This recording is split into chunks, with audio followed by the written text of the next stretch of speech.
Lasting love is tested by a couple of things. And I want to look at 12 things that test love. I call them the great D. And the greatest D is called distance. I don't know who is here tonight.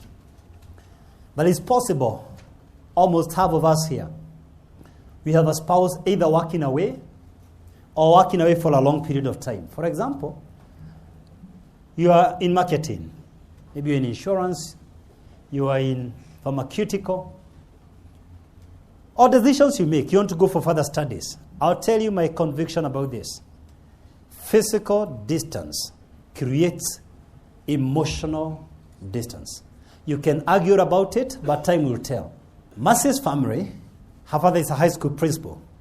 He got an opportunity to do his master's degree in Cambridge University. He turned down the offer for the sake of the marriage.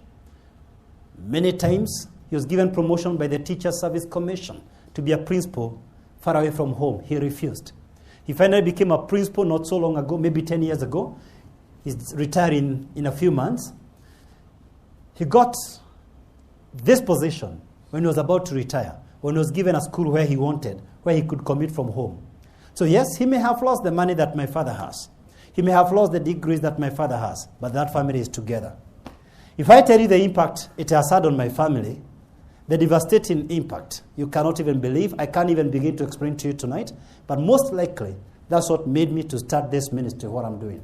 I asked Mercy a question. Besides you helping me in my work, would you want to start a business? She thought through it, and she decided to start a business in the beauty sector, simply because she likes her nails too much. And it is the main reason why we got married. Because one day when we were in the university, I was at the back praying and worshiping in the Christian Union, and I saw somebody praising God. And then I realized I was not worshiping. By the way, my first contact with Mercy was not spiritual. It was her nails. Prayers came later. I started convincing God why it has to be her. So when I asked her whether she wants to do any business, she chose the nails business. Today she's very careful with her nails. I'm not. And don't be offended. They don't interfere with my sermons, so don't worry. So long story short, she launched the first shop at Tomboya. Took 7 months to break even. Her second shop, Westlands Krishna Center, and God blessed it. 15 days break even because most of our customers came from Safaricom. And then Biashara Street. And then Krishna Center. Over 100 employees. And I can tell you this, she still makes the same money she was making when she was in Safaricom, if not more. And I tell you, the Bible says when two people work together in harmony, the Bible calls it brethren. Psalms 133, God commands a blessing. You will not lose when you work together. I've had the privilege of besting 3 couples. And because one of them is in the hall, I'll mention about him. He has been my associate. Most of you know him, Erastus. We are the best couple of Erastus and Madge. And they are with us here. Madge is at the back. They went through the same thing like us. They were working in the same organization. One was in Nyeri. He was in Nyeri. She was in Gilgil. And I remember when we were going through premarital counseling with them, we didn't make this decision for them. They had already told us one of them has to resign, but they are not going to operate their marriage with 150 kilometers between them. I can tell you of my personal relatives, some of them very educated and high in power, but their families did not even last 5 years, simply because they were obsessed with their careers. The choice is in your hands. Physical distance creates emotional distance. The second D that's going to test you is demands.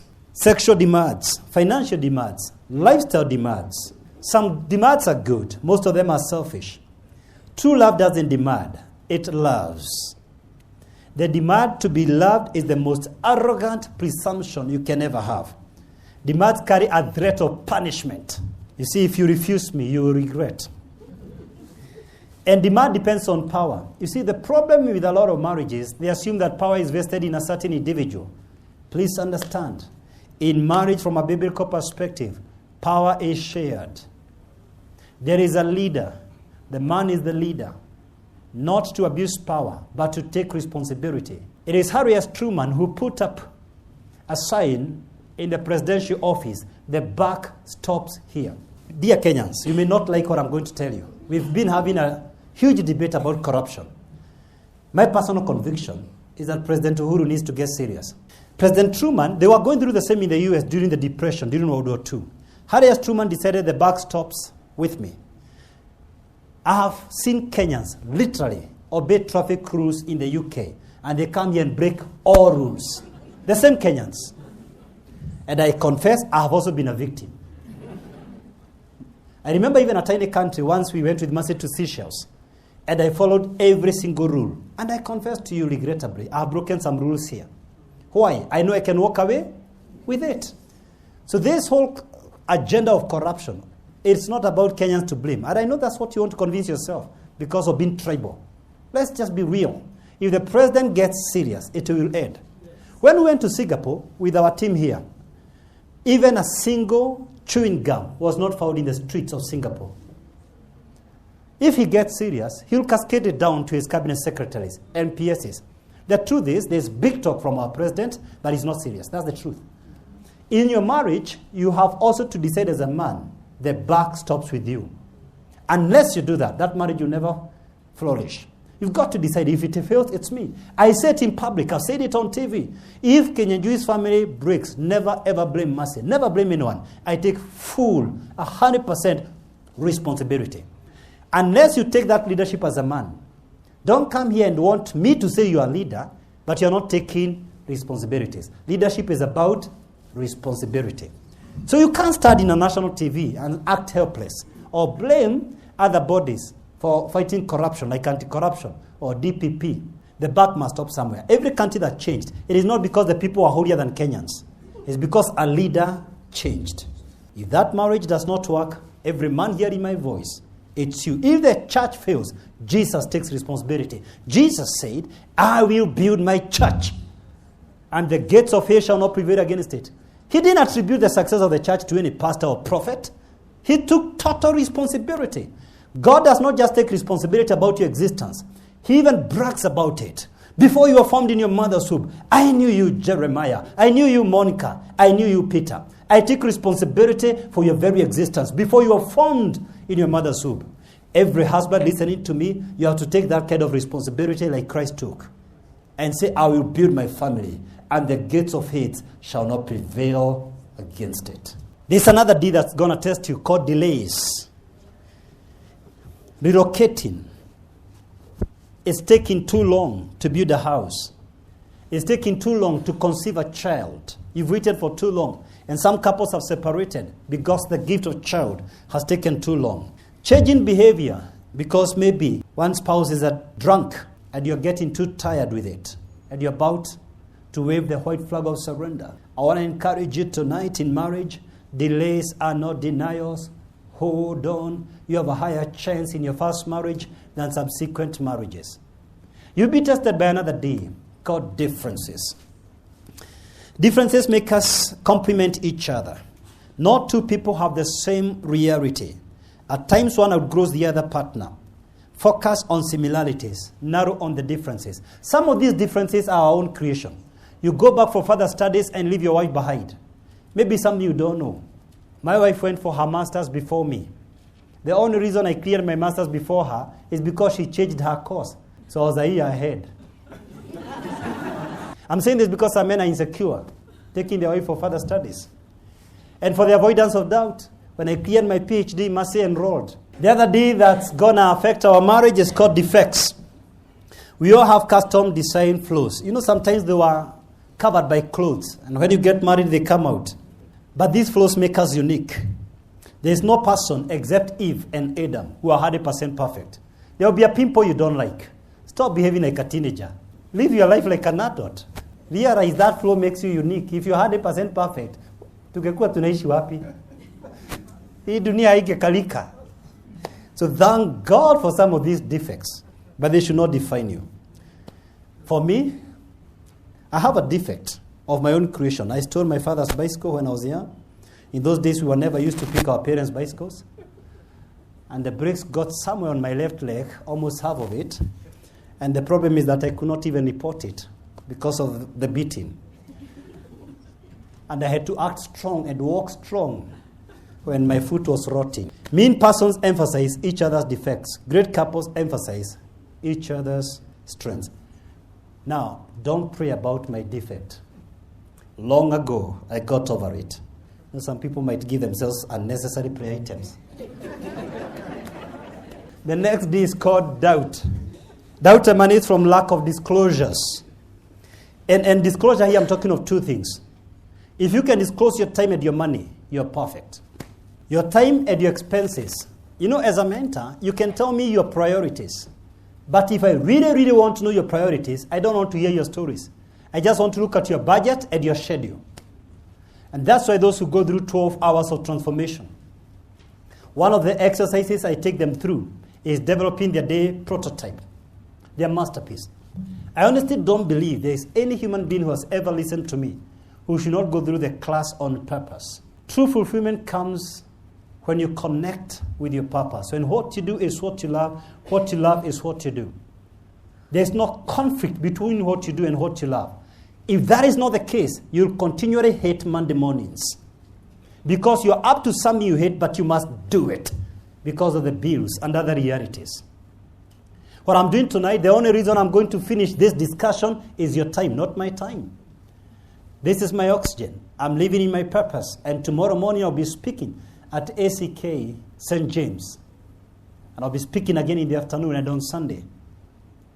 Because I'm living my purpose. Meantime, do not leave your wife or your husband guessing about your money and your time. There is not a single time in my marriage when Mercy did not know where I was, with who, doing what. The choice is in your hands. Happiness will never come to you. Happiness will only come from you. No one can make you happy. This is a choice you have to make through the choices you make every day. If you make these disclosures, you don't have to deal with doubt. There's another D called despair. Prolonged uncertainties breed despair. For example, you never indicate when you're going to settle, to put up a home or to buy one. You've lost a job. Anyone can understand that. But you're idling in the house watching TV the whole day without giving direction. Anyone will get exhausted with time. So when we get desperate, from where we get the word despair, then this becomes a major crack in our marriage. Now, defeats will come in your marriage. Not if, but when. I'm not even concerned that you're going to succeed. I'm only concerned that you're going to fail from time to time, and I'm not a prophet of doom. A lot of speakers don't like sharing their failures. I'm going to share one of my failures right now. In fact, if you ever meet anyone who is successful, don't listen to their success story. It's already known. It's in the public domain. Listen to their failures. That's the only time you can know how they reach where they are. Some of you have come to our meetings at KICC. Some of our meetings, like the one we did September last year, KICC told us there was no such a meeting the entire year last year. And some of you again came 22nd of March this year. The entire Savo Hall is packed. And it's possible. Sometimes you think Dr. Kenyaju is always experiencing these levels of success. Whenever he calls for a meeting, the way he called this meeting, I didn't ask anyone to come in particular by your name. I never invited anyone by your name. But you're here. It's possible for you to come here, look at the guy studying there, and think this is always the case. I'll tell you the truth. I have failed miserably. In fact, one of the reasons we hold these meetings monthly, which most likely, very few people dare to do this, it is because I've come to terms with failure, period. I'll never forget calling for a meeting at Windsor for couples. This particular meeting, I wanted to host 40 couples. I had paid food in advance. Windsor, food is not 2 shillings. Can I tell you the truth? 2 couples turned up. Not 20. 1, 2. The food is cooked. We are there with Mercy smiling. As usual, waiting for people the way they normally come. I call for meetings. People, come. So we are there relaxed, enjoying each other and waiting for the couples. It was an executive dinner, so we were expecting high senior guys. And some of them are the one who pushed us. I remember one CEO kept on pushing Mercy. We don't want to come to Lillian Towers. Call us where we belong. I said, okay, don't worry. We'll organize. Let me tell you this. I remember at 7 o'clock, because this was supposed to be 6 o'clock, the 2 couples were still there. I remember at 7 o'clock, I told Mercy we have to call all our friends. Do you remember the story in the Bible? Where the host had to call all his friends. The first guy I called was the Rastas and Margaret. I said, where are you? I don't care where you are. Stop what you're doing. Come eat food. Then I called Dennis. Dennis was far away in Langata. I'm not listening to any story tonight. Just come we eat. Come we eat. Because either way, I'm paying for 40 meals. 80 meals, sorry. It was 40 couples. I'm paying for 80 meals. Erastus came. Thank God that you have some friends who stick closer than a brother. Dennis came. I called a few guys from Ruda. For free now, of course, because the couples didn't turn up. I want you to know this. I have a lot of failure stories. If this was a meeting we are discussing about success and failure, I'll discuss a lot of failure stories. But the good thing is this, they never define me. But more importantly, they did not change my massive support for me. Because a lot of women would have argued, we have wasted a lot of money. And forget the great success stories. Even abroad, I've gone through a disappointment. You always think when people go abroad and they post pictures, get into a plane, you always think everything is glossy. Oh my God. I'll never forget going to Manchester. Have you ever been invited by a joker? We went to Manchester. We were invited by this guy from Malawi, a pastor from Malawi. I was so excited. I'm going to meet a new audience, an un-Kenyan audience. Woo! Where the taxi left us, and it was late at night. We had left London by train, Virgin Atlantic. We reached there at around 1 p.m. It was worse than our students' hostels. In fact, the guy who carried us from the train station to the hotel, for some reason thought we are not going to sleep there. He told us, you just confirm, I'll wait in the taxi. What's wrong with this guy? I was asking him, I said, his job was to drop us. Is he a crook? He should be leaving. And I got agitated and I told him, no. Your job was just to drop us in the hotel. Then you go. Mind you, we were coming from a Hilton in London. Then we reached there, we were in this dungeon. There was no receptionist, just a sweeper who did not know how to operate the computer to check whether we are booked in. And then I said, my God, why did I send the taxi guy away? Let me tell you this, we have had a lot of drama. Every great person you know has a lot of drama. They have only learned how to toughen their skin and to broaden their experiences. They have converted their lemons into sweet lemonade. That's the truth. I'm saying this. It's not about whether you're going to fail. I'm concerned with what you're going to do when failure knocks. My message for you, fight till all trouble withers away. Disappointments will come your way. Manage your expectations. Embrace the spirit of gratitude. The spirit of gratitude is the highest of all human emotions. List down what God has given you. Before you complain about your marriage, there are so many single ladies who are looking for a husband. And when you meet him, you take him for granted. List the blessings you have before you talk about your complaints. And begin to magnify what you have. Focus on what you have, not what you don't have. Human wants can never be satisfied. They are insatiable. They are endless. Focus on the human needs. Sometimes you might be hit by depression. And depression can come from low self-esteem or rejection. You're rejected in your workplace. You went for an interview. You applied for a bid and it didn't go through. You applied for a visa you couldn't get. Grief, loss, a business went in fire. Terrorists struck.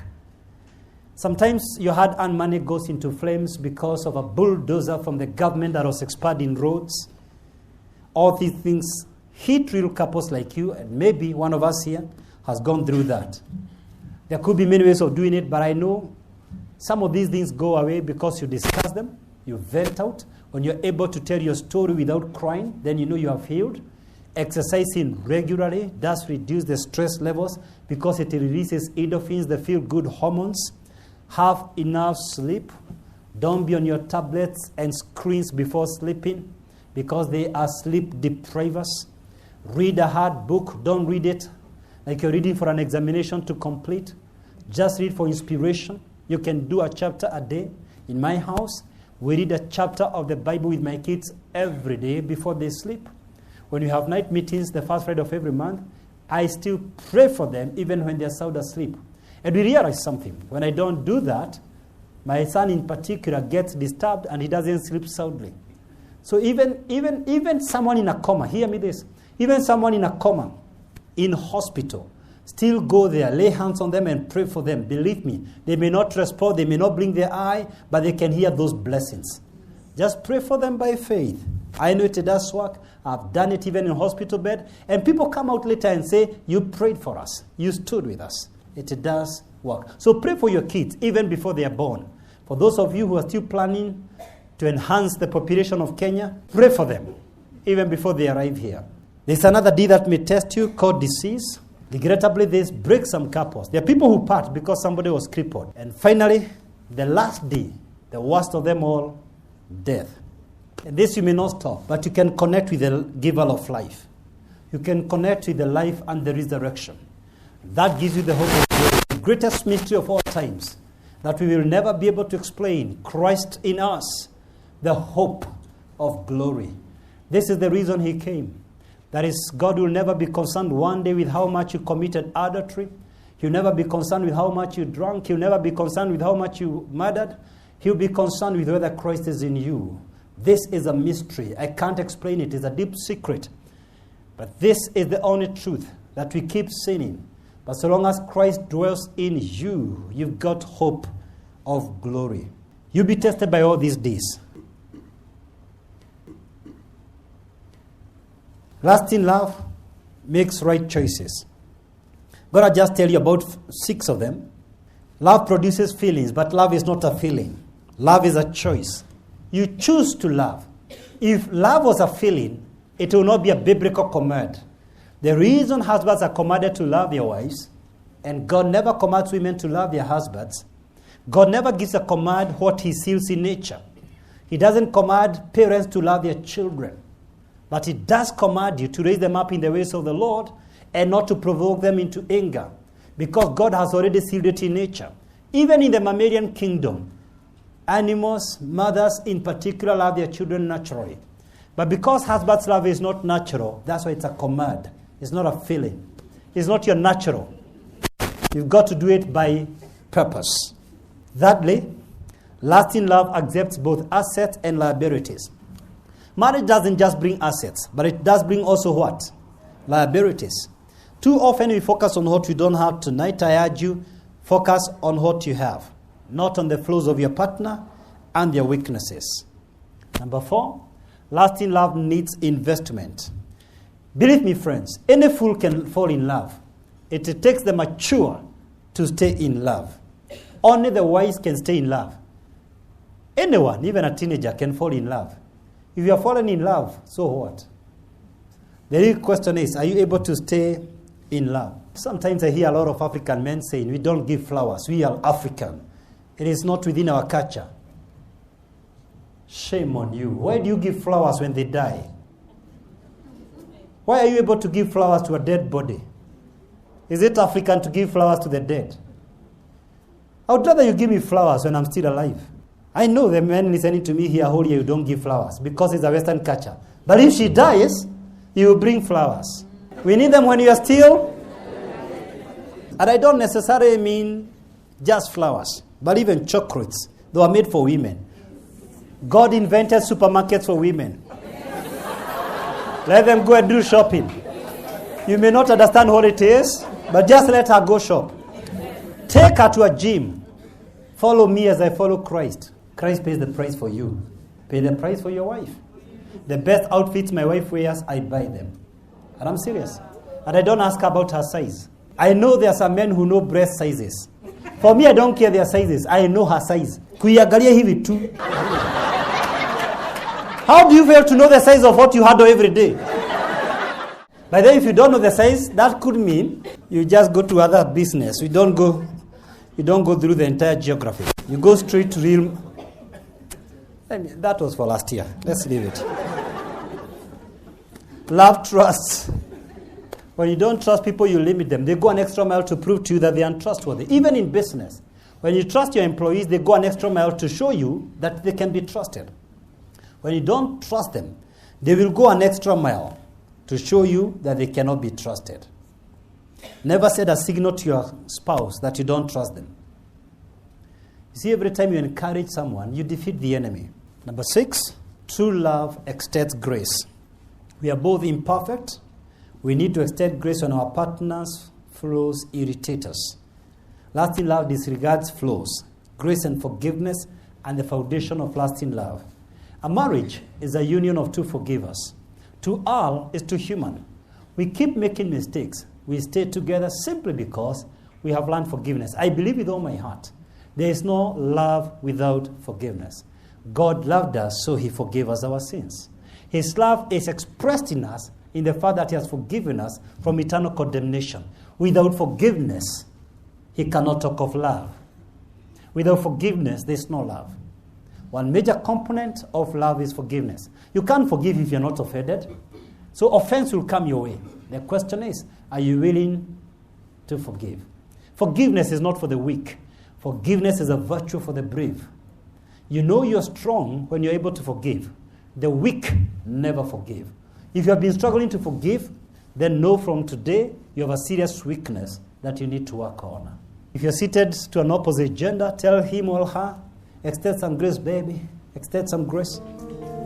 I'm just human. Extend some grace. Tell them.